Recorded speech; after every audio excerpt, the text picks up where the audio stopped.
All right, so there are three elements of persuasion: ethos, logos, pathos. And the first is ethos, and that's your credibility.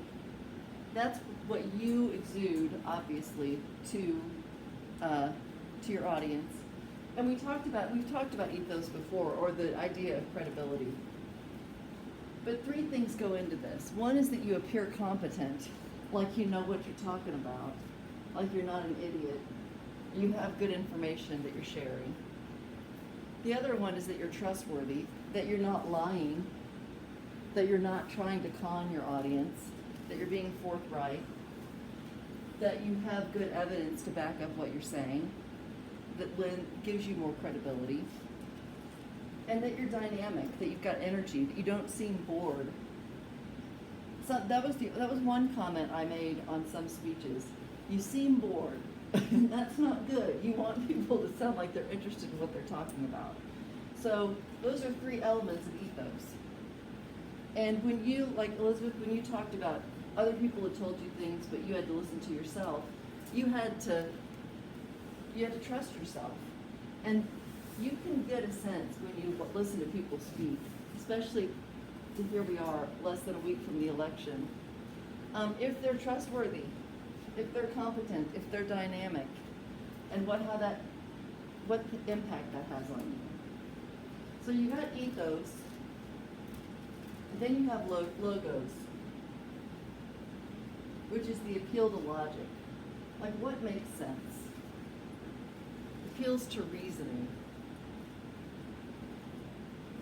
That's the use of evidence. That's the use of good logical thinking skills to build a case for whatever it is you're trying to build a case toward. And within logic, there are two types of reasoning, which you've probably heard of. Inductive and deductive reasoning. Do any of you know the difference between inductive and deductive reasoning? Bo?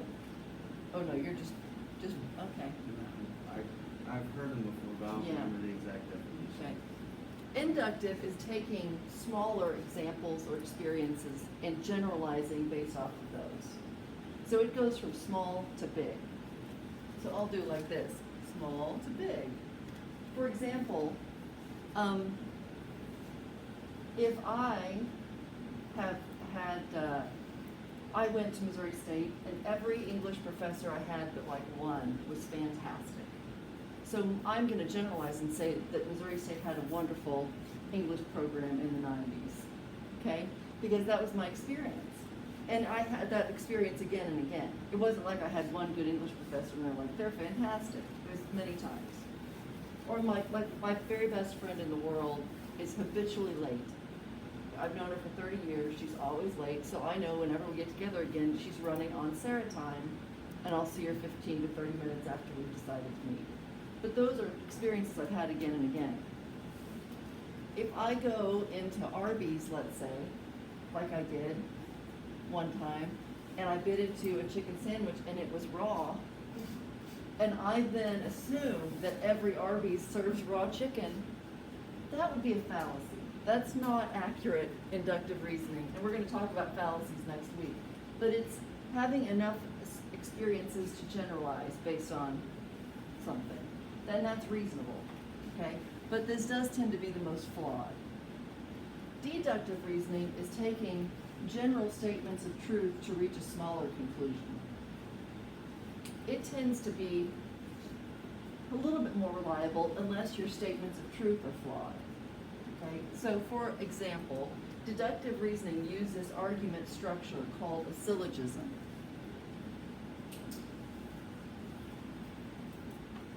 And I like this because I like logic, and I think it's interesting to see how this pieces together.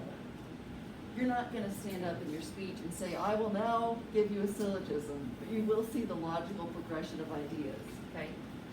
So a syllogism has three parts: a major premise, a minor premise, and a conclusion. So if I say, the major premise is a a broad statement of truth. So I say, all dogs bark. That would be a major premise that is generally true. Most dogs, all dogs bark. In some form or another. They might yip, but they make some noise. It's like a bark. Minor premise, my dog is Halpert. So Halpert is a dog. That is another statement of truth. What conclusion then can I make based on putting these two statements together? Halpert barks.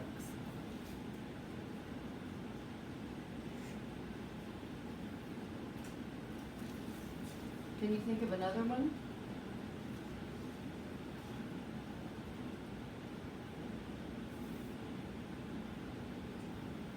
I have a question. Yes. Why is your dog named Albert? Because we worship Jim Halpert from the Oh, office okay. at my house.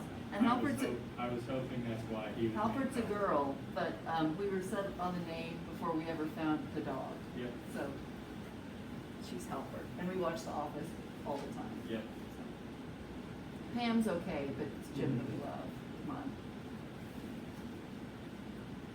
Hey, can you think of another one?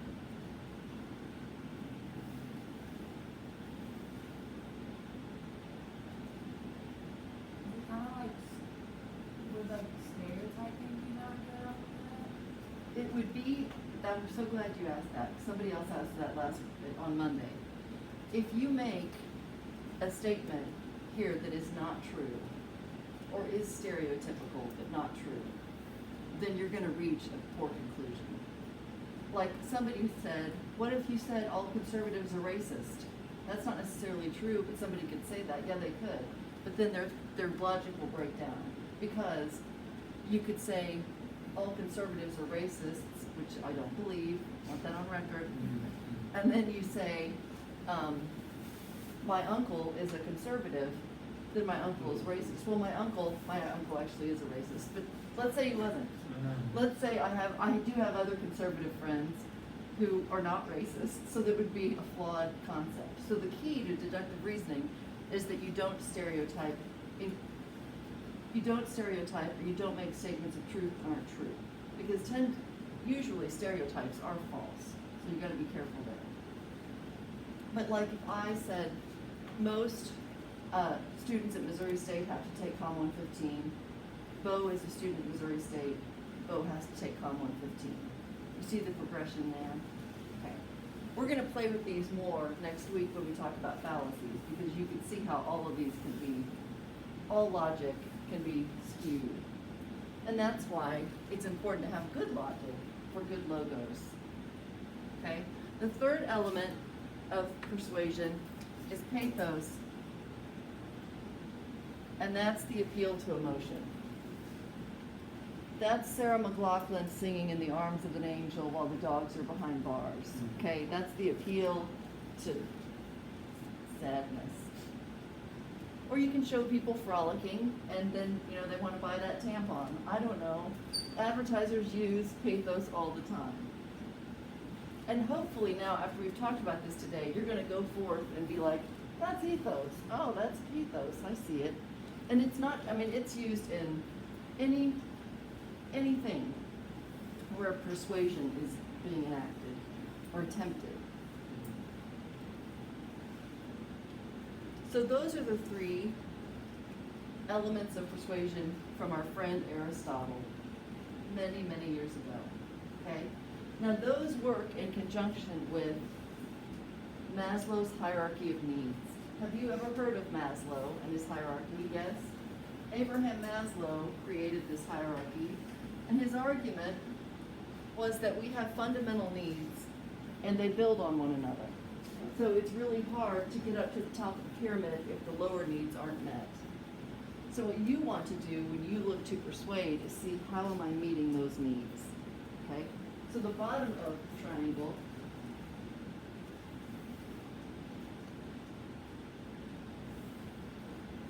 is physiological needs. See that? These are, I have food to eat, I have water that's not dirty that I can drink. I have air to breathe that's clean. You know, you look at physiological needs just during COVID. Well, now I'll give you an example of a good buddy of mine lives in Santa Rosa, California, and they've had one fire after the next, and she's been under possible evacuation twice. She has a little girl, and for days they couldn't go outside because the air quality was so low. Well, those are physiological needs that were in jeopardy. And it tainted, I mean, I asked her, how's your sanity? And she's like, I'm going crazy. Because she couldn't get out of the house, and she couldn't breathe if she did. And then that affected the other areas. Like, for example, the next rung, which is safety. The fear, the freedom from fear of being attacked, the freedom from harm. I mean, you look at this, especially during the pandemic, the fear that so many have even leaving the house, especially older folks. You know, if you're living in an abusive home, that undermines everything else because you're in constant fear. Safety from any kind of harm, freedom from harm, okay? The next is belonging and love. That we have a need to have human connection. I heard a podcast the other day where Jerry Seinfeld was talking about, I mean, the man's rich as Roosevelt, but he can still say this stuff. He was doing a study, or he was reading a study about what makes people happy, because he said money doesn't do it. I mean, he should know if he's, you know, so rich and famous. But he said that the study found it was human connection. People crave that more than anything. And that need to belong, to be loved, and to love. So like, Grace, when you said you met your roommate and she reached out to you, it met that need.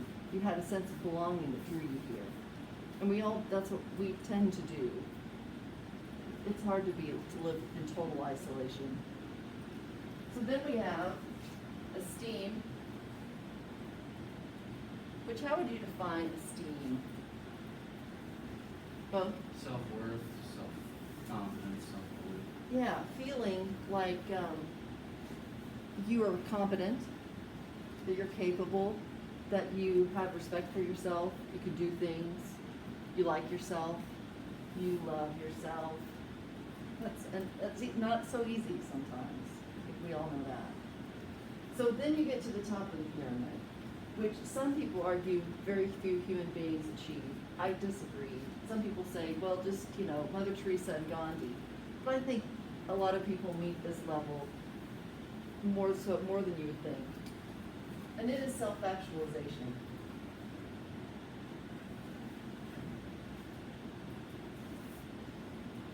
And it is, let me read you the textbook definition for it.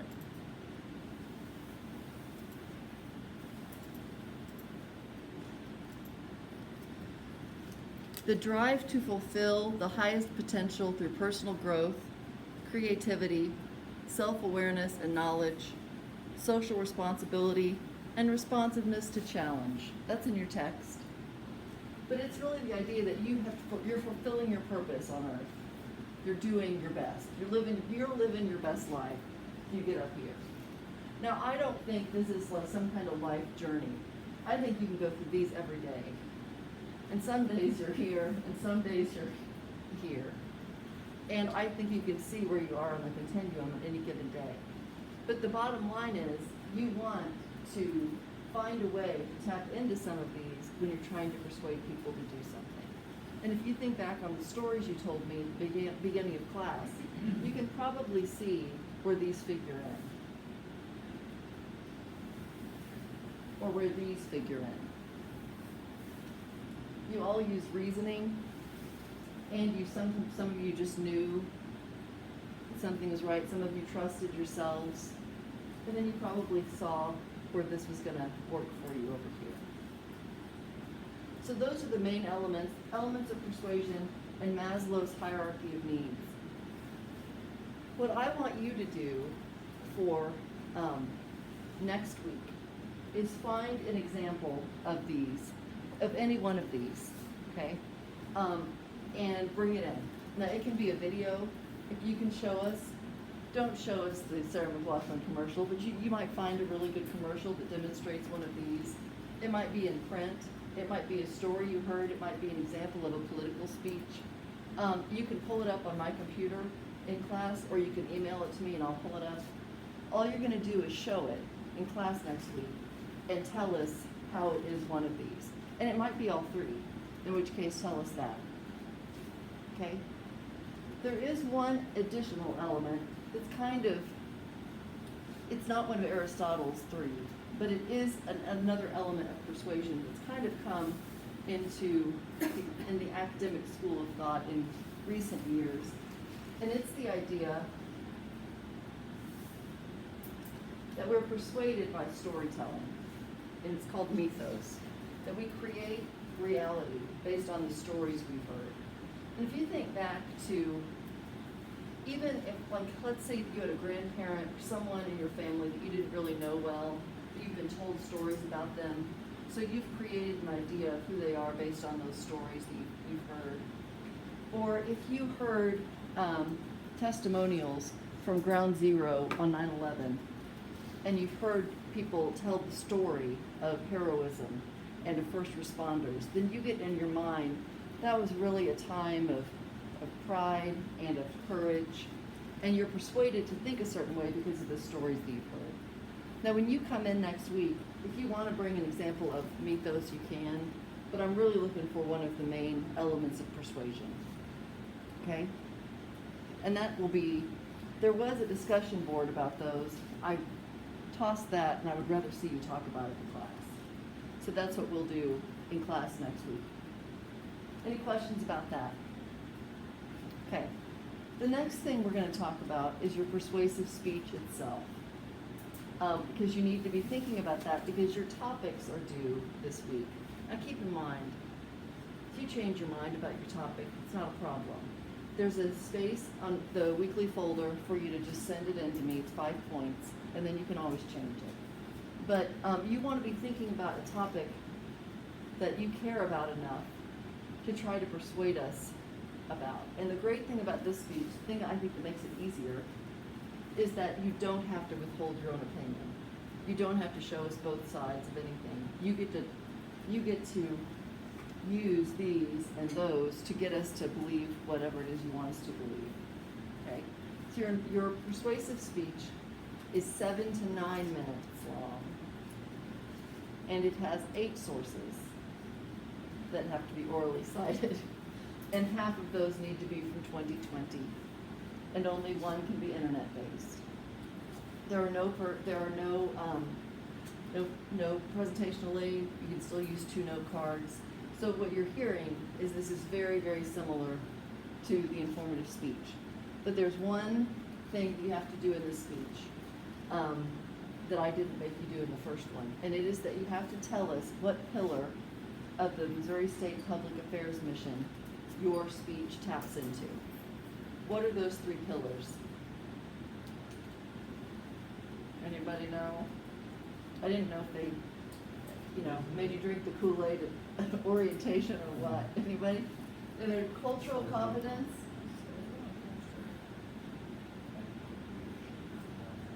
ethical leadership,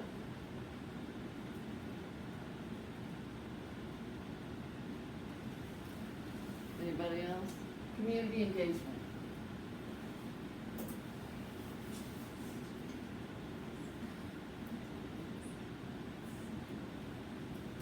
Okay, so all you have to do at some point in the speech is tell us how your topic goes into one of those. And if you struggle with that, you're like, how is this? Ask me. We can get it to fit one of those, no problem.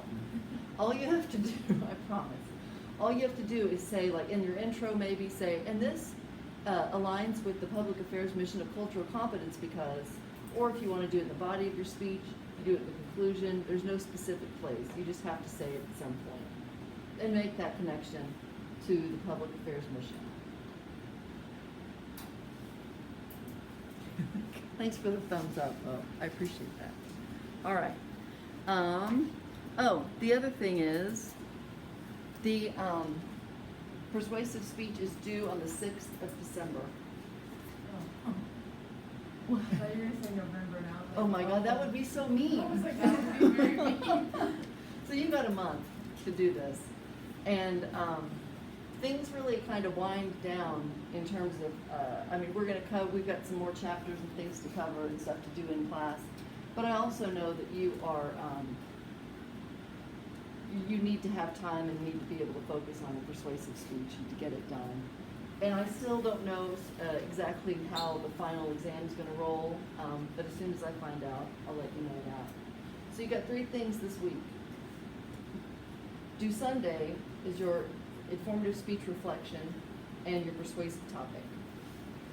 Due in class next week is your examples of ethos, logos, and pathos. Of one of those, one of all of them. And on the weekly folder for this week, there is an explanation of the assignment too, in case you get back to your dorm and go, I have no idea what I'm supposed to do. It's all there. And an explanation of each of those is there. Chapter 12 is a good chapter if you ever want to crack open that textbook and take a look. It does provide some really good examples of things. And we'll revisit fallacies and syllogisms and inductive and deductive reasoning even more next week too. Okay, any questions? All right, well you guys did a great job on your informative speeches. And Riley, I'll get yours graded. And I look forward to seeing you next week, as always.